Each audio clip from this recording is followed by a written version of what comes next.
Hi friends, అందరికీ నమస్తే. ఈరోజు బుధవారం అండి. మరి పొద్దు నుంచి కూడా వర్షం పొద్దున్నే కాస్తంతా కొద్దిగా పడింది. మధ్యాహ్నం 4 గంటలకే వర్షం బాగానే పడుతుంది ఫ్రెండ్స్. ఇది చెప్తే కాస్త చెరువులు ఉంటాయి, వర్షం బాగా పడుతుంది. మన లోపూడి గ్రామంలో కొన్ని చోట్ల ఉంటుంది, కొన్ని చోట్ల ఉండలేదండి. చూడండి, వర్షం బాగానే పడుతుంది.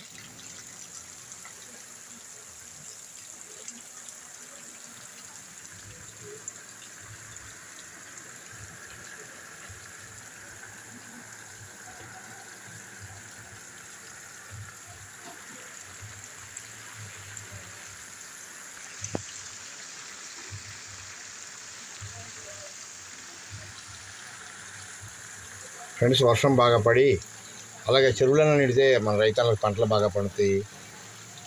మనం ఏం చేయాలన్నా రైతన్నలు పంటలు పండిస్తేనే కదా మన తినే ప్రతి గింజ కూడా మనకు రావాలంటే. అలాగే వర్షం బాగా పడి చెరువులు నిండాలని కోరుకున్నాం ఫ్రెండ్స్.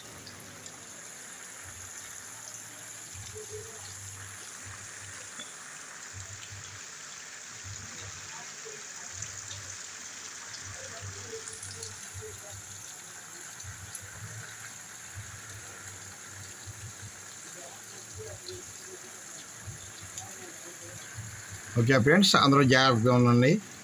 రాత్రి కూడా ప్రయాణం చేయొద్దండి, వర్షం పడే అవకాశం ఎక్కువ ఉంది. జాగ్రత్తగా ఉండాలి అందరూ కూడా. Okay friends, bye.